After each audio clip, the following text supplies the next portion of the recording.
Então, bora lá. A gente deu um tempinho para quem vai chegando, né? Mas nós temos também um compromisso de quem se esforçou para estar aqui dentro do horário estipulado. Então, sejam todos bem-vindos e bem-vindas nessa nossa pré-conferência, né? Realizado aqui por essa organização de coletivos e organizações da sociedade civil aqui da região Bragantina. Eu sou a Maria Cris, represento aqui Bragança Paulista através do Coletivo Socioambiental de Bragança Paulista. Depois a Isa vai apresentar até um pouco melhor a nossa equipe, né? Somos muitos, mas em relação a esse eixo, nós somos 3 pessoas aqui que estão à frente dessa nossa discussão, dessa pré-conferência que nos prepara para a grande conferência que vai acontecer no sábado, né? Então, essa é uma reunião preparatória para a nossa Conferência Livre do Meio Ambiente da região Bragantina, né? E o nosso tema de hoje é Justiça Climática. Isa, fechou? Então, o que são as conferências livres, né? Qual que é a diferença? Por que a gente está fazendo uma conferência livre, né? São atividades que estão relacionadas à 5ª Conferência Nacional do Meio Ambiente, promovidas, nesse caso, no âmbito regional, e são organizadas por instituições, organizações e movimentos da sociedade civil, e é aberta à participação de toda a população, né? Alguns municípios estão realizando as suas conferências municipais ou intermunicipais, e nós, representantes de diversos municípios, são 5 municípios que estão aqui na organização dessa conferência livre: Bragança, Atibaia, Joanópolis, Piracaia e Nazaré. Mas as pessoas dos outros municípios da nossa região também são super bem-vindos a participar, sendo da nossa região ou não, né? Bora lá. Então, tem toda uma estrutura específica para essa conferência acontecer, né? Baseados nos documentos base do Ministério do Meio Ambiente. A gente tem aí as orientações para a realização das conferências livres, das conferências municipais e intermunicipais, né? Então, a gente tem até agora dezembro, janeiro, para estar realizando essa etapa das conferências. A nossa conferência livre, a nossa intenção é que a gente levante até 10 propostas para levar para o âmbito nacional, o âmbito estadual, né, nas conferências estaduais e nacionais, e também que a gente tenha aí um delegado que vai estar representando toda essa nossa articulação aqui regional, né, para participar tanto da conferência estadual, também da conferência nacional, tá certo? E essa conferência nacional vai acontecer lá para o mês de maio, né, ainda de 2025. O nosso objetivo, né, com a realização desse nosso evento é promover os diálogos sobre a emergência climática, para subsidiar a implantação da política nacional sobre mudanças climáticas, a partir de uma agenda ambiental climática coerente com a limitação de 1,5 graus no aumento médio global da nossa temperatura. Então, a gente sempre está articulado aí com os dados do painel do IPCC, sempre com base nos conhecimentos científicos, dando esse suporte para todo o desenvolvimento das discussões, né? E quais, então, eu já dei ali um spoilerzinho dos resultados esperados, né? E aqui a gente reafirma. Então, o que a gente vai fazer na nossa grande conferência lá no sábado, dia 7 de dezembro? Nós vamos elaborar até 10 propostas prioritárias, né? Sendo aí 2 propostas por eixo, porque a gente trabalha com 5 eixos que a gente já vai vê-los, né? E também é indicador de um delegado para participar dessa etapa nacional.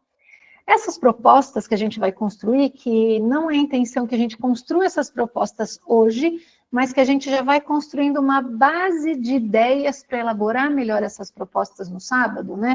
Então, são propostas que elas têm que ser redigidas de uma forma que as pessoas possam compreendê-la facilmente, né? Devem ser iniciadas sempre com o verbo no infinitivo, demonstrando aí uma ação, né? Cada proposta tem que tratar de uma única ideia, um único assunto, para evitar muitas ideias juntas. A gente vai ter toda uma estratégia para escrever as propostas em algumas cartelas, em tarjetas, né? Elas não podem ser muito extensas, aproximadamente aí 3 linhas, tá? Sem detalhamento para a execução da proposta, tá? Porque uma proposta curta, ela é mais eficiente para ser compreendida, né, e levada adiante. E a gente tem que sempre pensar em mente, fazer uma articulação do nosso contexto local, mas com propostas também no âmbito mais estadual e federal, né, nesse olhar, né, de políticas públicas para o nosso país e para o nosso estado, e essa articulação entre o local e o nacional, tá? Bora lá, Isa. E aí, então, são os 5 eixos temáticos que no dia 7 serão discutidos, e nessa nossa proposta de pré-conferência, cada dia também tem uma discussão sobre cada um desses eixos. Mitigação, adaptação e preparação para desastres, justiça climática, que é a nossa proposta de hoje, transformação ecológica e governança e educação ambiental. O que é interessante que vocês já vão participando dessas pré-conferências, vendo aí um pouco das temáticas, para até fazer a sua escolha. No sábado, para qual GT que eu vou migrar ali na hora da gente se dividir em grupos para poder fazer as minhas contribuições, né? Então, vocês já vão amadurecendo um pouco mais essa ideia, tá? E aí, chegando aí nos finalmente dessa minha introdução aqui com vocês, né? Retomando que é importantíssimo que vocês façam as inscrições. Se alguém que está aqui entrou ali, por enquanto, pelo link do grupo do WhatsApp, ou conseguiu aqui esse link, para nós é importantíssimo que vocês façam a inscrição para que possam receber o comunicado oficial ali pelo nosso Gmail, que é o Clima Região Bragantina, né? O nosso formulário de inscrição são solicitados alguns dados, e de acordo com a Lei Geral de Proteção dos Dados, né, podem ficar tranquilos que não são dados que serão expostos, né? E a gente ressalta a importância de preencher, mais uma vez, o formulário de pré-inscrição e inscrição, tá? E lá no grupo do WhatsApp, a gente pode ir tirando dúvidas também em relação a isso, tá certo? Antes de eu passar a palavra aí para Isa, né, que então a gente fazer início aí do nosso mergulho conceitual na questão da justiça climática. Então, a gente vai fazer alguns combinados, né? Então, a proposta é a gente seguir até as 8 horas hoje. A Isabela vai estar fazendo esse panorama conceitual para todos nós, durante aí por volta de meia hora, um pouquinho, uma gordurinha de repente aí, né, Isa? Mas depois a gente vai abrir e nós gostaríamos muito de ter a participação de todos vocês, tá? Durante toda a apresentação da Isabela, vocês podem se manifestar ali no chat, né? A Camila também vai estar organizando ali no chat, eu também, tá? E aí, depois da participação da Isabela, a gente vai fazer toda essa articulação de algumas perguntas que já apareceram no chat, mas também abrir o microfone para que vocês possam participar. E quanto mais participativo para nós, mais rico é esse momento, tá bom? Então, bora lá, pessoal. 38 pessoas participando com a gente. Sejam todos bem-vindos e bem-vindas. Isabela, fique à vontade. Muito obrigada, Maria Cris, pela introdução. Excelente introdução, inclusive. Então, agora a gente vai começar a falar mais especificamente da justiça climática, né? Aqui comigo, então, está a Maria Cris, que falou com você, que é ativista ambiental do coletivo socioambiental do Bragança Mais, e a Camila, que está na gestão do tempo e na questão de ordem de perguntas, que é psicóloga e ativista ambiental do coletivo Ecojoá. Eu sou a Isabela, trabalho atualmente no IP como educadora ambiental e climática. E aí, hoje, a gente vai falar sobre justiça climática. Então, primeiro, eu gosto de fazer esse link, né, da gente separar as palavras de o que é justiça e o que é climática, para a gente chegar no conceito do que é justiça climática. Então, a justiça prevê a igualdade dos deveres e direitos para todos, e a parte climática, a gente está falando aí de mudanças climáticas.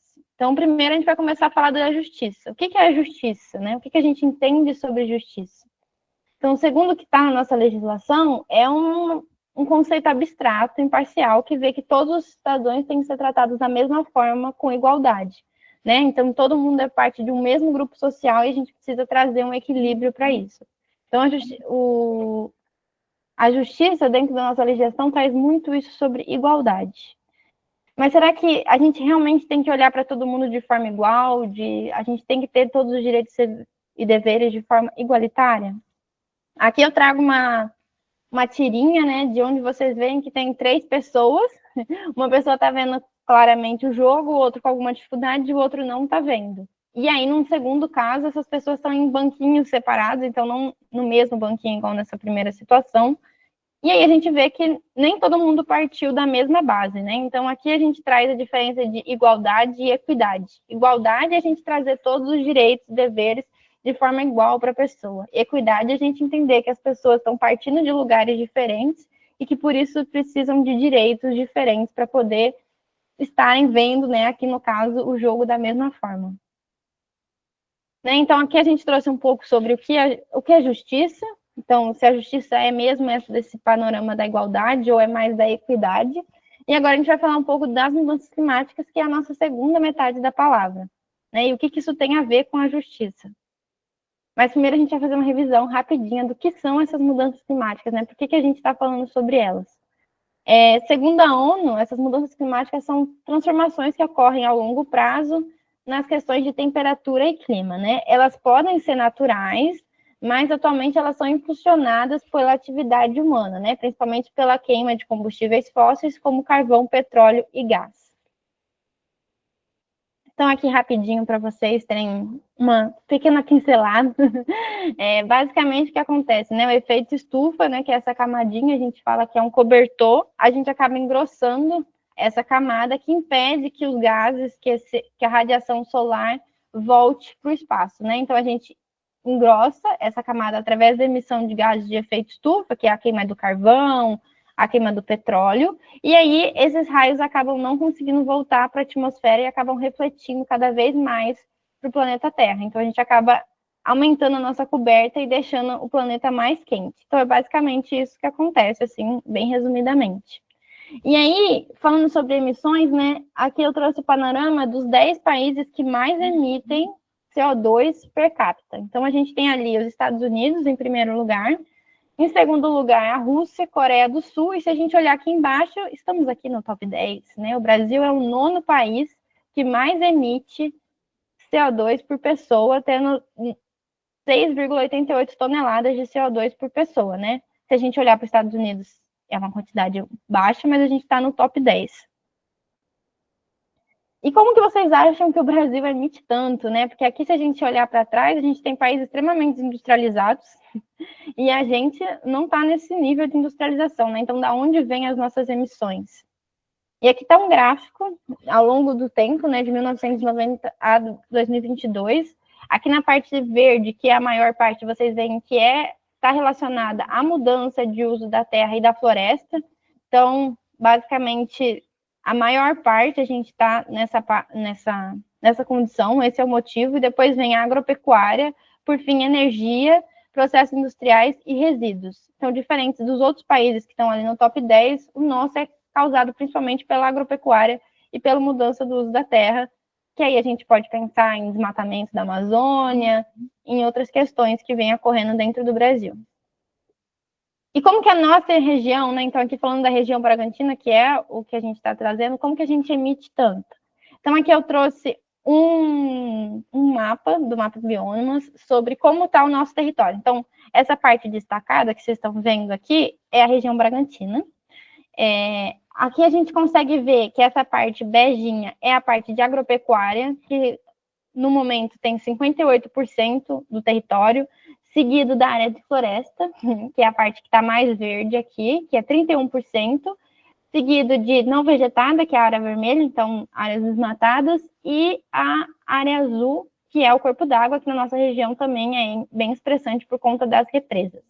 E aí aqui a gente consegue ver um gráfico de como isso evoluiu durante os anos, a partir de 1985, então como vem subindo a questão da agropecuária e como a floresta vai descendo em hectares. E qual que é a consequência disso, né? Dessa mudança de solo, do avanço da agropecuária e todas essas emissões? As consequências que a gente vem vendo nos últimos anos, e esse ano não foi diferente, são secas intensas, escassez de água, incêndios severos, aumento do nível do mar, inundações, derretimento do gelo polar, que a gente não está diretamente influenciado, mas a gente é influenciado pela disponibilidade de água doce, tempestades catastróficas, e declínio da biodiversidade. Tá, agora que a gente entendeu mais ou menos o que acontece nas mudanças climáticas no nosso país, na nossa região, e o que a gente entende sobre justiça, né, como que a gente relaciona as duas coisas. Esse dado aqui da Greenpeace, então, as mudanças climáticas são uma realidade global, todo mundo está sofrendo as mudanças climáticas. Porém, as consequências chegam nas pessoas de formas desiguais, né? Então, a gente tem ali nas periferias, por exemplo, as enchentes e os deslizamentos que ameaçam muito mais a vida das pessoas do que outras pessoas que têm condições de morar em lugares regularizados, que têm toda essa segurança. E por isso que a gente precisa falar de justiça climática, porque a mudança climática vai afetar todo mundo, mas de forma diferente. Então, aqui, se a gente parar para voltar naquele gráfico, a gente o maior emissor é os Estados Unidos. A gente é o 9º maior emissor. Mas quem que vai sentir mais? Quem que vai ter mais condições de passar por esses eventos e voltar ao normal, né? Então, a gente primeiro falou aqui de uma realidade local, né, de periferias, mas a gente também pode pensar numa realidade global, né? Os países que mais emitem CO2, será que são eles que vão sentir mais as mudanças climáticas?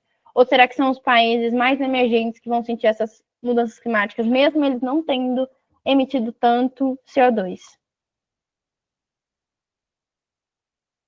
E aqui, um artigo da nossa Constituição, então todo mundo tem direito ao meio ambiente ecologicamente equilibrado, a uma qualidade de vida boa, e a gente tem o dever e o direito desse ambiente saudável e com uma grande qualidade de vida, né?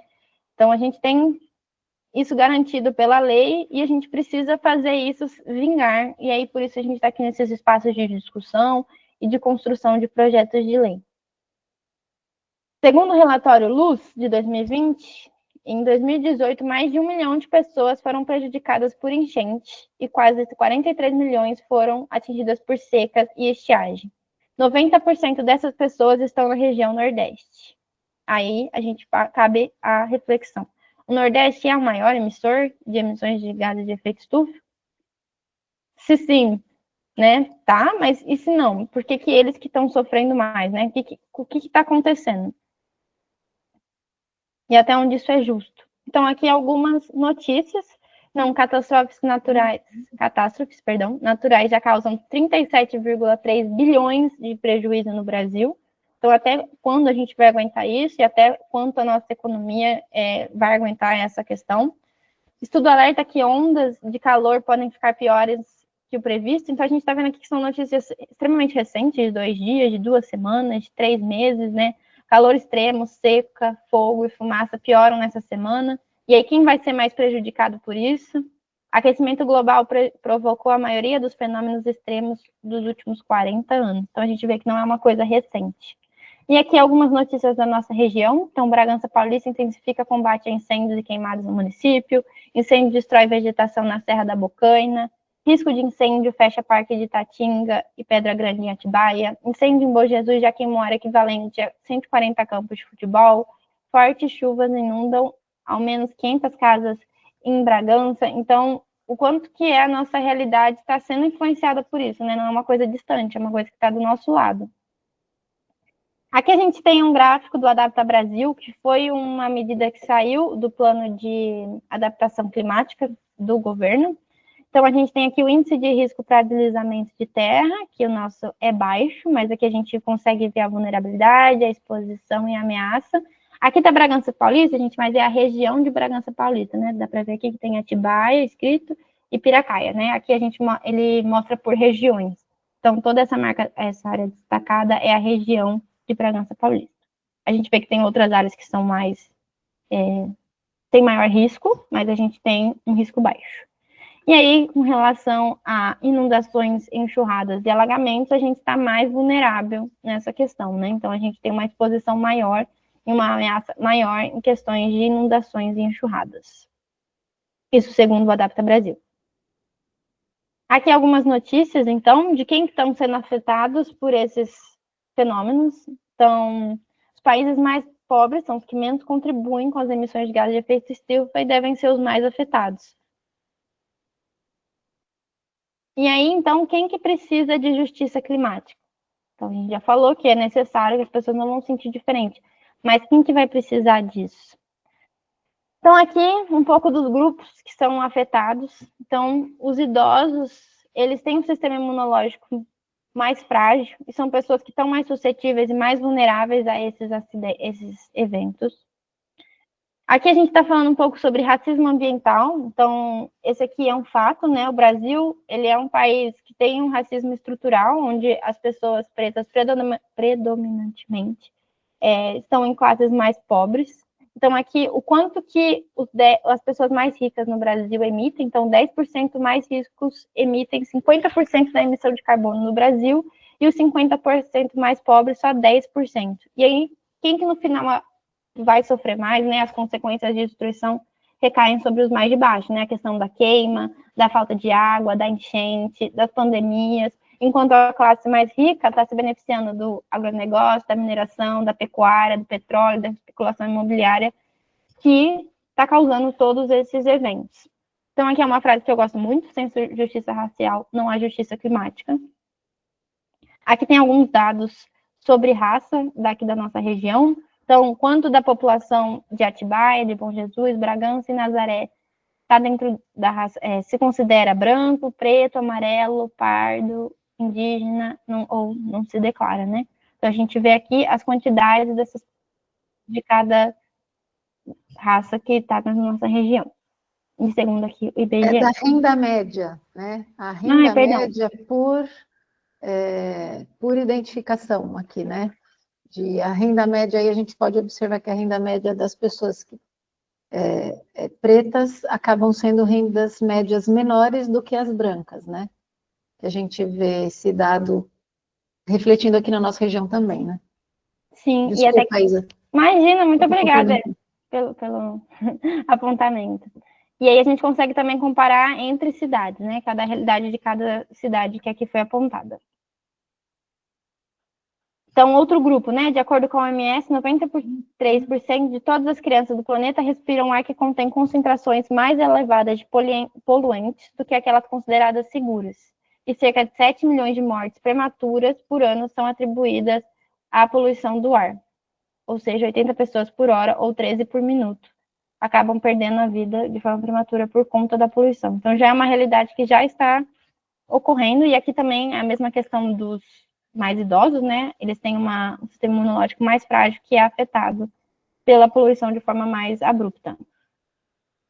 E, por fim, o grupo das mulheres. Então, aproximadamente 80% das pessoas desalocadas, ou seja, os refugiados climáticos, são mulheres. E elas também, aí aqui é um dado muito interessante, elas também fazem parte de preservar o ambiente, desse movimento contrário. Então, de 3 em cada 4 mulheres adotaram um novo comportamento para preservar o meio ambiente. Então, ao mesmo tempo que são as mais afetadas, também são aquelas que buscam, que estão no grupo com maior destaque atrás das mudanças. E aí aqui alguns dados da população por sexo, idade, forma e declaração de idade, também através do IBGE e das cidades que é aqui da nossa região. Então, quantos por cento são homens e quantos por cento são mulheres? A gente vê que, na maioria dos casos, a maioria é mulher. E aí eu comentei um pouco sobre os refugiados climáticos agora das mulheres. Então, o que são os refugiados climáticos? Refugiados climáticos basicamente são as pessoas que, por falta de condições climáticas, não conseguem mais viver naquele espaço. Então, por seca ou por enchente, igual teve lá no Rio Grande do Sul, ou as secas que a gente vê no Nordeste, as pessoas não conseguem mais viver naquela região e elas são retiradas à força, e não aí por uma questão política, mas por uma questão climática, porque elas não conseguem mais conviver e viver naquele ambiente. E aí isso já atinge 2,2 milhões de moradias no Brasil, e já é a causa 2,2 milhões de moradias foram identificadas por causa de desastres naturais, e 4,2 milhões de pessoas já são refugiados climáticos dentro do Brasil, fora os que a gente recebe, né, de outros países. Na nossa região, a realidade é que a gente tem o êxodo dos pequenos produtores devido à baixa valorização, né, do trabalho no campo, e a gente acaba recebendo os sitiantes da especulação imobiliária, que acabam ocupando esses espaços que antes eram produção de alimentos. E aí, essa especulação imobiliária e essa força acaba criando favelas e comunidades e ocupações irregulares, que aumentam a vulnerabilidade econômica. Então, né, os pequenos produtores saem de seus territórios, buscam moradias mais baratas e acabam, às vezes, encontrando essas favelas, essas comunidades que têm uma ocupação irregular e estão mais suscetíveis, mais vulneráveis a desastres ambientais. Aqui alguns dados da nossa região também. Então, aqui a população e o salário mínimo e a porcentagem da ocupação nos territórios de Joanópolis, Bragança, Atibaia, Nazaré, Piracaia e Bom Jesus, segundo o IBGE também, de 2022. Tá, agora que a gente viu todos esses problemas e todos esses grandes desafios que a gente pode fazer com essa realidade, né? Aqui tem alguns resultados encontrados por número de propostas e projetos em tramitação e ocorrências totais. Então, o que está acontecendo dentro da Câmara dos Deputados e da Câmara dos Senadores sobre essa pauta, né? Então, a gente vê que aqui nenhum sobre justiça climática em nenhum dos espaços. Sobre emergência climática, a gente só vê na Câmara dos Deputados e muito pouco. E sobre mudanças climáticas, na Câmara dos Deputados a gente vê algo mais expressivo, mas ainda nos senadores, 15. Mas já é alguma coisa, né?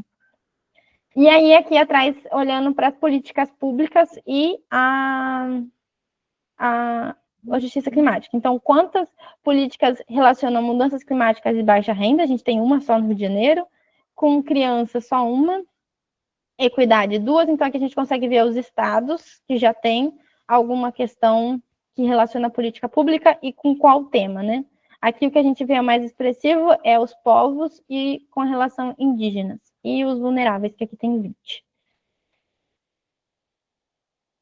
Então, o que a gente pode fazer com tudo isso? A gente pode apoiar leis em tramitação, a gente pode criar os projetos agora na 5ª conferência, a gente pode estudar mais sobre o tema, a gente pode entender o nosso poder de voto e de compra, a gente pode escutar as vozes das pessoas que estão sendo afetadas, que estão mais vulneráveis a esses desastres, e a gente pode levar soluções para o poder público também através da conferência que a gente está organizando e esse espaço aqui que a gente está de discussão. Aqui são 2 livros que eu gosto muito e que eu recomendo. O Racismo Ambiental e Emergências Climáticas no Brasil, da Mariana Belmonte, e Quem Precisa de Justiça no Brasil, que é do Observatório do Clima. Esses 2 livros vocês encontram... Desculpa, esse livro aqui você encontra gratuitamente na internet. E esse aqui é do Instituto Peregum, também vocês conseguem de forma gratuita. E aí agora é um espaço para dúvidas e reflexões e questões, acho que eu estou dando tempo, mas para a gente discutir realmente o que a gente pode pensar em políticas públicas, em projetos para levar. Diga. Eu acho que eu gostaria que você voltasse no slide mais um das políticas públicas, esse aqui. Aí, isso, né? E assim, na sua fala você deu destaque para os temas que aparecem nas políticas públicas, né? Uhum. E quando a gente está falando de justiça climática, é legal a gente ver também o que não aparece e que é importante que a gente coloque luz nesses temas, né? Por exemplo, a comunidade negra, né? Aquele recorte nesse último livro que você trouxe ali como referência, né? Quem precisa de justiça climática, eles fazem esse recorte, né? A mulher negra periférica, né? Nesse cruzamento de dados, né? Então, e não temos políticas públicas com essas palavras-chave, né? Sim. Nem com favela, nem imigrante, nem LGBT, nem raça e nem refugiados. Então, são palavras que ainda não são relacionadas em políticas públicas à temática de mudanças climáticas. Inclusive, esse recorte é desse livro, do Quem Precisa de Justiça Climática no Brasil. É muito bom. Esse livro eu estava lendo para me preparar também para esse nosso bate-papo e eu sugiro também, reforço aí o que a Isa falou, né, vale muito a pena a gente ler, né?